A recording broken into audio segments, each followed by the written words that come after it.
Selamat pagi pemirsa. Berita Padang hadir kembali hari ini bersama saya Adini dan sejumlah informasi telah kami siapkan untuk Anda. Berikut selengkapnya.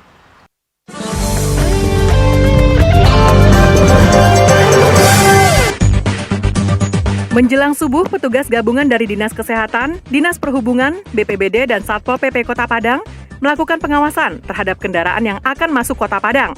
Pasalnya di waktu itulah banyak kendaraan dari Provinsi Riau, terutama minibus, yang membawa 5 orang penumpang mulai masuk ke Kota Padang.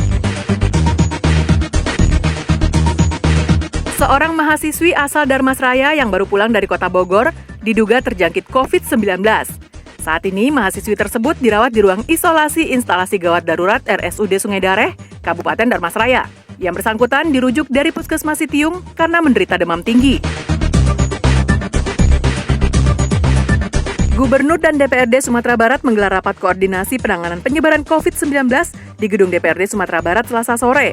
Salah satu yang disepakati dalam rapat tersebut adalah penggeseran anggaran kegiatan, baik di eksekutif maupun di legislatif, untuk dialihkan pada penanganan dampak COVID-19.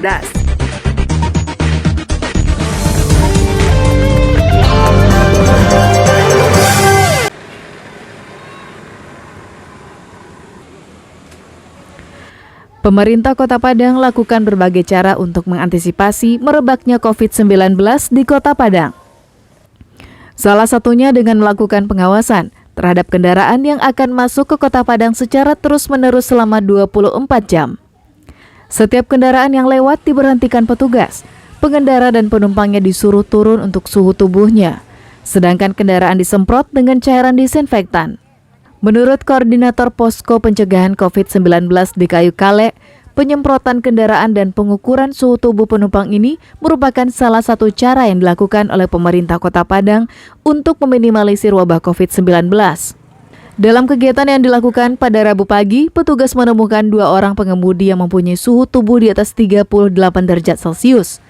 Meski yang bersangkutan terlihat sehat, petugas langsung membawa kedua pengemudi itu ke Puskesmas Lubuk Buaya untuk diobservasi lebih lanjut. Suhu tubuh melebihi 38 derajat Celcius merupakan salah satu indikator seseorang terpapar COVID-19. Kita melakukan pemeriksaan kesehatan kepada setiap kendaraan yang memasuki wilayah batas Kota Padang 24 jam. Itu sudah ada 2 orang, itu berasal dari Bukit Tinggi, suhunya 38,5, kemudian sudah dibawa ke Puskesmas Anak Air. Namun aksi pencegahan COVID-19 yang dilakukan oleh petugas ini tak diiringi dengan kesadaran warga masyarakat. Buktinya saat kegiatan yang dilakukan pada Rabu pagi, beberapa kendaraan tak mau diberhentikan oleh petugas. Mereka malah memacu kendaraannya dan meneruskan perjalanan. Dari Padang, Robiha melaporkan.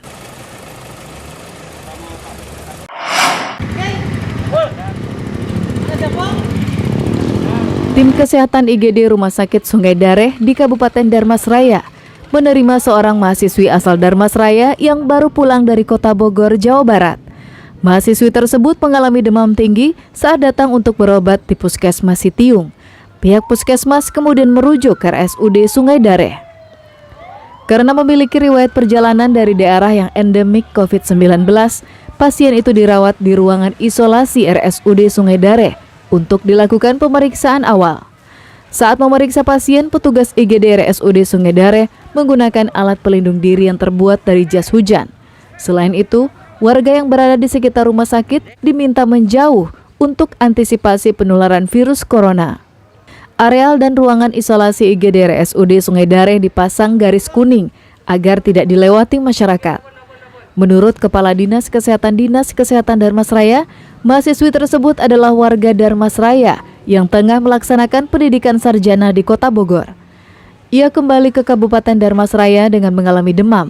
Mahasiswi berinisial E umur 20 tahun itu saat ini berstatus pasien dalam pengawasan PDP COVID-19.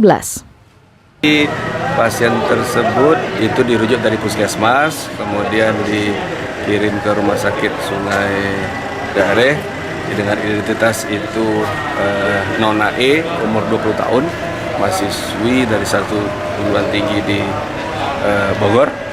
Nah, dengan keluhan waktu itu datang dengan demam dan nyeri tenggorokan. Ya, jadi sebagai protap daripada penanganan terhadap COVID-19, maka yang bersangkutan diobservasi, dilihat dulu di Rumah Sakit Sungai Dareh, kemudian diperiksa oleh dokter spesialis dan disarankan untuk rujuk ke rumah sakit rujukan di di M Jamil, Kemudian. Setelah dilakukan pemeriksaan awal oleh petugas RSUD Sungai Dareh, mahasiswi tersebut kemudian dirujuk ke RSUP M Jamil Padang sebagai rumah sakit rujukan untuk penanganan COVID-19. Dengan demikian, status orang dalam pemantauan ODP COVID-19 di Kabupaten Darmasraya bertambah dari 15 orang menjadi 29 orang. Namun hingga saat ini belum ada yang dinyatakan positif karena masih menunggu hasil pemeriksaan laboratorium. Eko Pangestu melaporkan dari Darmasraya.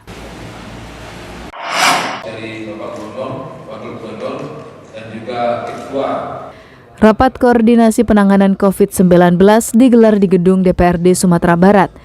Pihak eksekutif dihadiri oleh Gubernur Sumatera Barat, Wakil Gubernur, Kepala Organisasi Perangkat Daerah, Forkopimda, dan instansi terkait. Sedangkan dari pihak legislatif dihadiri oleh Ketua DPRD, Wakil Ketua, dan sebagian anggota DPRD Sumatera Barat. Dalam pembahasan tersebut, disepakati bahwa akan dilakukan penggeseran anggaran baik di pihak eksekutif maupun di pihak legislatif untuk digunakan sebagai dana penanggulangan dampak COVID-19. Hal ini dilakukan karena keterbatasan anggaran yang ada. Terlebih Presiden Jokowi sudah mengeluarkan instruksi yang bisa dijadikan landasan hukum pergeseran mata anggaran tersebut yang didukung oleh kepolisian dan kejaksaan. Yang pertama tadi adalah DAK fisik, kemudian ada perjalanan dinas, ada kegiatan-kegiatan seminar, ada kegiatan rapat, sekarang sedang dikumpulkan dan tadi sudah dapat angka sekitar 25 miliar. Jika seandainya ini masih dibutuhkan, nanti akan dicari lain lagi.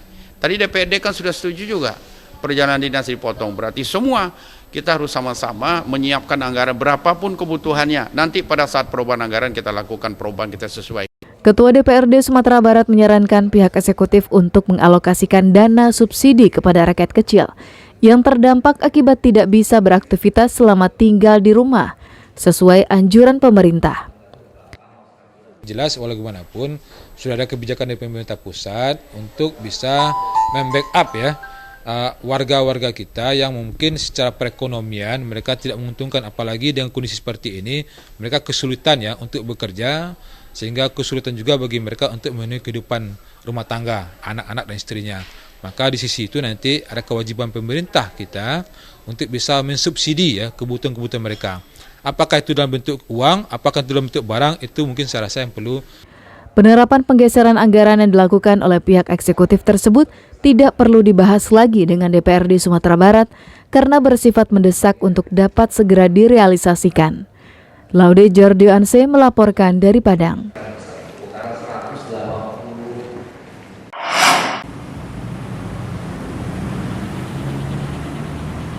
Ketua Komisi 1 DPRD Sumatera Barat Syamsul Bahri mendesak pemerintah segera membatalkan agenda kegiatan yang berskala nasional yang akan diselenggarakan di Sumatera Barat dalam waktu dekat. Syamsul mencatat ada sejumlah kegiatan nasional serta kegiatan pariwisata yang sudah diagendakan dalam 1 hingga 3 bulan ke depan.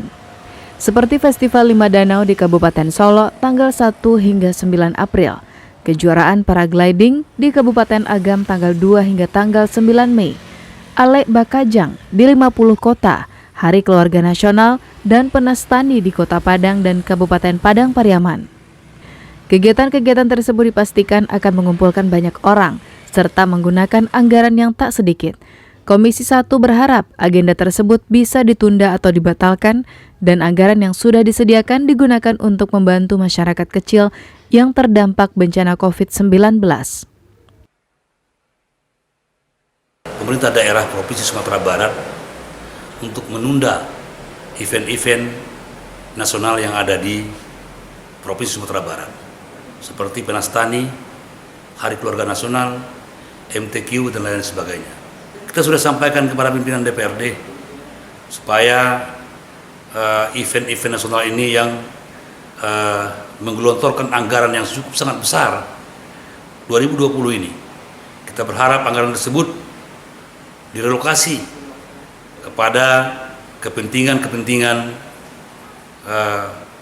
pencegahan virus corona ini. Sebelumnya, pemerintah Provinsi Sumatera Barat telah mencatatkan 35 kegiatan yang masuk kalender wisata Sumatera Barat tahun 2020. Dari 35 kegiatan tersebut, baru 4 kegiatan yang telah selesai dilaksanakan pada bulan Januari dan Februari lalu. Sedangkan sisanya belum ada pembahasan oleh pemerintah daerah. Arsyad Kusnadi melaporkan dari Padang.